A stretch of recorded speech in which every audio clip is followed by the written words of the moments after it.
YouTube, c'est la seule et unique plateforme qui va vraiment te permettre de faire de l'argent avec du contenu inbound, donc qui va t'apporter des prospects que tu pourras convertir en appel. Tout le monde est beaucoup trop focalisé sur le fait de faire de l'argent avec des nouvelles entrées, obtenir des prospects avec du social ads sur Instagram qui va te permettre d'avoir plus de trafic que tu pourras convertir via de la prospection. Le fait de aussi faire du contenu TikTok qui va t'apporter du trafic, le fait de mettre des entrées sur LinkedIn. Mais la vérité, c'est que le numéro un reste YouTube et restera toujours YouTube. Tout le monde est accro, c'est totalement humain au nouveau process, au fait de mettre de nouvelles choses en place dans son business. Et d'ailleurs, j'y joue moi-même sur ma chaîne YouTube. Le système en 3 étapes qui m'a permis de faire X, le truc, le ci, le là.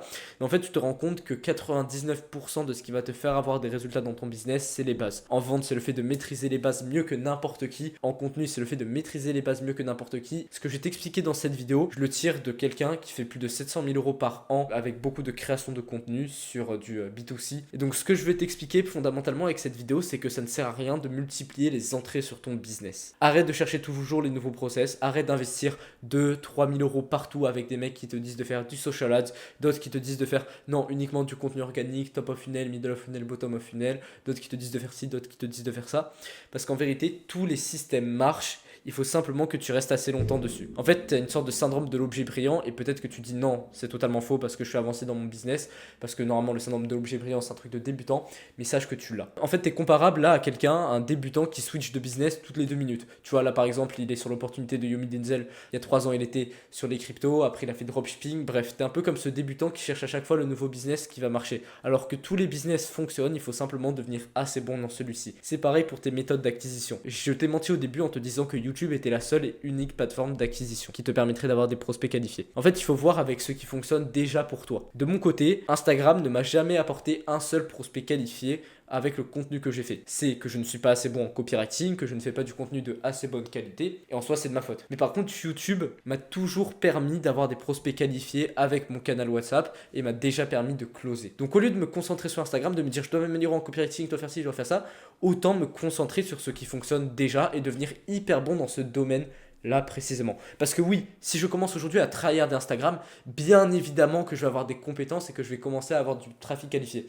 Sauf que ce temps que j'aurais employé pour Instagram, j'aurais pu l'employer pour faire du contenu YouTube qui fonctionne déjà de mon côté, pour me perfectionner dans ce domaine-là, qui m'aurait permis du coup d'avoir encore plus de prospects qualifiés car je suis déjà bon dans ce domaine et que ça a déjà fait ses preuves pour moi. Donc si de ton côté, ce n'est pas YouTube mais bien Instagram qui a fonctionné beaucoup plus, focalise-toi à fond sur Instagram et développe un maximum de compétences en copywriting pour avoir encore plus de prospects qualifiés. Mais notamment avec cette vidéo, je vais m'adresser à des gens qui ne font pas encore de contenu. Si aujourd'hui tu ne fais pas encore de contenu, la meilleure plateforme sur laquelle te lancer reste YouTube. Peu importe ta niche, peu importe les gens que tu peux cibler, peu importe ton marché, que tu fasses du B2C ou du B2B, YouTube est la meilleure des plateformes. Déjà, les personnes qui sont présentes sont de tout type de profil regardent YouTube, les enfants comme les adolescents, comme des chefs d'entreprise. Ce n'est pas comme TikTok où le trafic est vraiment ciblé sur un public jeune, public adolescent ou jeune adulte. TikTok, c'est franchement l'un des moins pertinents. Peut-être que TikTok marche de ton côté, mais je pense qu'il y a peut-être 10% de chances que TikTok marche comparé à Instagram ou YouTube,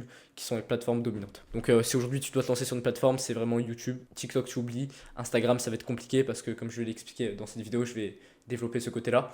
Tu n'as pas tout ce contenu valeur et cette proximité et surtout ce contenu long, raw et ces différents types de contenus que tu peux faire sur YouTube. En fait, si YouTube est aussi puissant, c'est parce que, comme je t'ai dit, tout type de personnes regardent YouTube, et puis aussi parce que le contenu est beaucoup plus long. Et l'algorithme est beaucoup plus pertinent, puisque ce n'est pas un algorithme qui recommande automatiquement, mais des personnes qui cliquent sur ces vidéos-là. Donc il y a plein de moyens d'optimiser à la fois tes titres, à la fois tes sujets de vidéo, à la fois tes miniatures. Il y a plein de métriques qui rentrent en compte pour cibler les bonnes personnes. Donc dans cette vidéo, je vais t'expliquer comment faire du contenu qui marche vraiment sur YouTube à partir des informations que j'ai apprises de quelqu'un qui fait plus de 700 000 euros par an en contenu. Première base, le type de vidéo que tu dois faire. Ça, je l'avais déjà expliqué dans ma vidéo contenu que j'ai faite il y a peut-être une semaine ou deux. Tu dois t'adresser aux personnes que tu veux cibler avec ton activité dans ton contenu. Faut pas que tu fasses du contenu en décalage avec ce que recherchent les personnes que tu veux cibler. Exemple, si moi je cible des gens qui font 10 000 euros par mois, que j'ai une agence IA et que je fais de l'automatisation, je vais pas commencer à parler de l'importance d'investir en soi parce que ça ne fait pas sens. Dans mon cas, je vais pas non plus parler de comment structurer une offre parce qu'actuellement je cible des gens qui ont déjà une activité mais qui ont un revenu instable. Je vais aborder des sujets qui les touchent beaucoup plus que ce type de sujet-là qui apporterait une cible débutante. Trop longtemps, j'ai cherché à faire du contenu tous les jours pour faire du contenu, ce qui fait que parfois il n'était pas pertinent et j'avais des gens qui rejoignaient mon canal WhatsApp mais qui correspondaient pas du tout à ma cible, qui avait même pas une activité. Et ça, c'est aujourd'hui quelque chose que je veux éviter. Donc si tu remarques, tous les sujets de vidéos que j'aborde sur ma chaîne ciblent mon avatar. Donc déjà, la première chose, c'est d'avoir un message en concordance avec les personnes que tu veux cibler avec ton activité. Premier point. Deuxième point, ça va être de définir un calendrier de contenu. En fait, moi là actuellement, si tu regardes sur ma chaîne, je fais beaucoup de vidéos raw ou légèrement du montage, mais c'est juste des cuts. Depuis une semaine, je commence à faire ça. Mais il n'y a vraiment pas du tout de travail à ce niveau-là. C'est du contenu purement éducatif qui sert à éduquer des personnes qui correspondent à ma cible. J'ai pas encore du contenu qui m'apporte non plus énormément de trafic sur YouTube. Si tu remarques, je fais 100 vues par vidéo maximum. Genre souvent c'est 20 vues, 15, 20 vues. Et donc ce que je veux t'expliquer avec le calendrier de contenu, c'est de faire plusieurs types de contenus et donc certains ont pour destination de faire des vues, d'apporter du trafic sur ta chaîne que tu vas pouvoir convertir petit à petit avec du contenu beaucoup plus niché. Ce que je veux dire, c'est que là, moi, au lieu de faire 7 vidéos par semaine qui sont purement valeurs purement éducatives, je vais commencer à faire un contenu par semaine qui est plus focalisé sur une approche buzz. Donc, ce que je veux dire par une approche buzz, c'est pas du contenu qui n'a rien à voir avec ce que je fais, mais qui peut toucher un public plus large que ma niche. Donc, par exemple, là, il y a une vidéo que j'ai écrite tout à l'heure. Peut-être qu'elle va sortir, peut-être pas, j'attends, je vais avoir des feedbacks, etc. Mais c'est notamment sur Michael Wu. Quel est le problème actuellement de son business? J'en parle, mais c'est au niveau de son positionnement, c'est aussi au niveau de son offre, de ses compétences en closing qu'il manque, etc. Donc peut-être que vous verrez cette vidéo d'ici quelques jours sur la chaîne.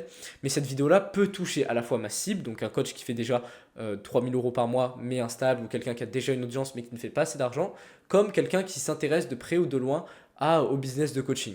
Donc ce qui fait que cette vidéo-là va avoir le potentiel de faire 5, 10 000 vues, peut-être plus. Et donc dans ces 5, 10 000 vues, ne serait-ce que si j'ai 1% de personnes qui va correspondre à ma cible, je pense que ça va être plus, mais ne serait-ce que si c'est 1%, ça va correspondre à 50 personnes. 50 personnes que j'attire de cette façon, qui vont s'abonner à ma chaîne, puisque le call to action que je vais faire à la fin de cette vidéo buzz va être pour s'abonner à ma chaîne et non pas pour directement rejoindre mon canal WhatsApp, parce que le contenu buzz va toucher énormément de monde. Je ne veux pas attirer des gens non qualifiés sur mon canal WhatsApp. Donc le call to action que je vais faire à la fin de cette vidéo buzz va être pour s'abonner à la chaîne.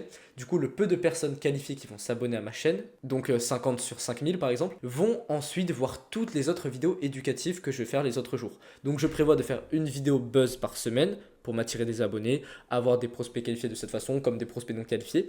Et le contenu éducatif va trier à ma place les gens pertinents des gens non pertinents. Les gens non pertinents seront simplement abonnés à la chaîne, donc ça me fait des abonnés en plus. C'est pas forcément mauvais, mais par contre ne vont pas regarder le contenu éducatif. Par contre, les gens pertinents qui se seront abonnés à mon profil, que j'aurai amené à partir du contenu buzz, même si c'est un petit pourcentage encore une fois, vont regarder le contenu éducatif. Le contenu éducatif, donc c'est vraiment focalisé sur de la valeur, du démontage de croyances, qui est très important parce que ce qui empêche aujourd'hui un prospect de démarrer avec moi, c'est les croyances. Si aujourd'hui un prospect avait le même niveau de croyance que moi, il démarrait dans mon accompagnement. C'est exactement la même chose pour toi. Si ton prospect avait le même niveau de croyance que toi, il démarrait dans ton accompagnement. Ou soit ça signifie que toi-même, tu as un problème vis-à-vis de ton accompagnement et tu n'es pas convaincu de ce que tu fais. Et ça, c'est un autre problème. Donc bref, tout ça pour dire qu'en fait, le but de mon contenu va être d'éduquer, de démonter des croyances et de faire passer à l'action, de faire avoir des quick wins, des réalisations qui vont faire en sorte que ça va augmenter ma valeur perçue et que les gens par la suite me fassent beaucoup plus confiance et donc obéissent entre guillemets au call to action que je dis à la fin des vidéos. Donc avec les vidéos valeurs, l'objectif va être de rediriger cette fois-ci sur mon canal WhatsApp. Vu que je vais avoir vraiment la quintessence de ma cible, pas des gens qui sont intéressés de près ou de loin au business de coaching, mais vraiment des coachs qui sont déjà lancés, qui font 1000, 3000 euros par mois. Et ces gens-là, je peux les prospecter. Je leur apporte de la valeur à la fois avec le canal, puis après, je peux les prospecter, je vois quelles sont leurs problématiques, si je peux les aider, s'il y a un truc à faire, on fait un call, et de cette façon-là, si c'est pertinent, je les close. L'idée, c'est vraiment de faire son calendrier de contenu avec déjà au moins un contenu buzz par semaine. Ne fais pas que ça, sinon tu vas avoir plein de trafic non pertinent. Ensuite, 4-5 vidéos vraiment focalisées valeur, démontage de croyances, extrait de coaching, vidéos comme je fais là, type formation, 4-5 de cette façon. Et puis après,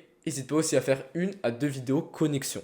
Donc connexion où tu parles d'un sujet qui te concerne toi, ton histoire, ton parcours. Moi, je vais peut-être en faire une par semaine maximum parce que j'avais déjà fait il y a de ça 1 mois et demi, beaucoup de vidéos focalisées sur moi, mon histoire, qui ont fait 300-400 vues si tu regardes sur la chaîne. Mais voilà en gros les 3 types de contenus que tu dois mettre en place. Si tu comprends la stratégie, si on part du haut, le contenu buzz va permettre d'apporter un maximum de trafic, dont quelques personnes pertinentes qui correspondent vraiment à ta cible. Le contenu valeur va permettre d'éduquer ces personnes-là, de démonter des croyances, d'enlever en fait une pile de croyances et de remettre la tienne. C'est ça le but du contenu, c'est que ton prospect arrive avec une croyance qui est mauvaise, sinon il aurait déjà sa situation désirée.